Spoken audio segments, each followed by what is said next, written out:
بسم اللہ الرحمن الرحیم۔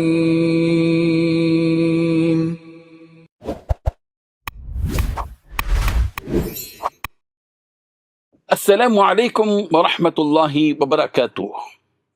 الحمد للہ حمدا کثیرا طیبا مبارکا فیہ، والصلاة والسلام علی سید المرسلین محمد وآلہ وصحبہ اجمعین، اما بعد۔ حاضرین و ناظرین، یہ درس حدیث نمبر 414 ہے، اور آج کا عنوان ہے ٹیک لگا کر کھانا۔ روایت سماعت کے لیے ترجمے کے بعد تشریح کی جائے گی۔ بسم اللہ الرحمن الرحیم۔ عن ابی جحیفۃ رضی اللہ عنہ قال قال رسول اللہ صلی اللہ علیہ وسلم اما انا فلا آکل متکئا، رواه الترمذی۔ ترجمہ یوں ہے، حضرت ابو جحیفہ رضی اللہ عنہ فرماتے ہیں کہ رسول اللہ صلی اللہ علیہ وسلم نے ارشاد فرمایا، میں تو ٹیک لگا کر نہیں کھاتا ہوں۔ اس حدیث سے بزرگان محترم، رسول اللہ صلی اللہ علیہ وسلم کا بے مثال طریقہ تواضع، انداز سادگی اور بندگی کا پہلو نہایت واضح طور پر سامنے آتا ہے۔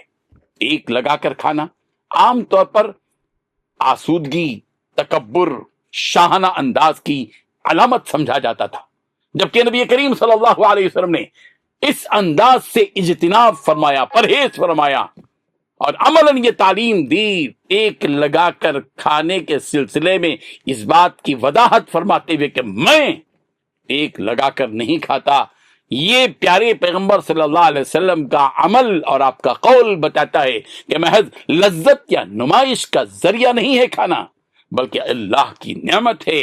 جب آدمی کھائے رب ذوالجلال کی دی ہوئی اس نعمت کو اس تصور کے ساتھ کھائے کہ یہ میرے رب کی عطا ہے، یہ میرے رب کی بخشش ہے، یہ میرے وہاب اور میرے رزاق مولا نے مجھے یہ نعمت عطا کی ہے میری ضرورت کی تکمیل کے لیے، میری قوت و طاقت کے لیے، اور عاجزی اور شکر کے ساتھ اس کو قبول کرتے ہوئے کھائے اس انداز میں کہ ٹیک لگایا ہوا نہ ہو۔ ٹیک لگانا یہ بے نیازی کی علامت ہے، شاہانہ انداز ہے، غرور اور تکبر جھلکتا ہے جب آدمی ٹیک لگا کر کھانا کھاتا ہے۔ اس فرمان نبوی سے معلوم ہوا کہ اسلام انسان کو ظاہری حرکات کے ذریعے بھی باطنی اصلاح کی طرف لے جاتا ہے۔ سادہ انداز میں بیٹھ کر کھانا دل میں انکساری پیدا کرتا ہے، نفس کی سرکشی کو توڑتا ہے اور بندے کو اپنی اصلی حیثیت کی یاد دلاتا ہے۔ رسول اللہ صلی اللہ علیہ وسلم کا یہ طرز عمل امت کے لیے واضح پیغام ہے کہ عزت اور رفعت تکبر اور نمود سے نہیں، عزت اور بلندی اور رفعت تکبر اور نمود سے نہیں ملتی، بلکہ عاجزی، اعتدال اور شکر گزاری سے عزت حاصل ہوتی ہے۔ پیارے پیغمبر صلی اللہ علیہ وسلم کی سنتوں میں ہمارے لیے عزت ہے۔ پیغمبر کے طریقے کو چھوڑ کر عزت کی تلاش یہ بے وقوف ہونے کی علامت ہے۔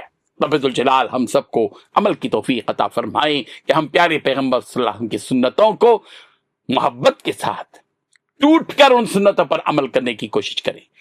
رب ذوالجلال عمل کی توفیق عطا فرمائے، آمین۔ وآخر دعوانا ان الحمد للہ رب العالمین۔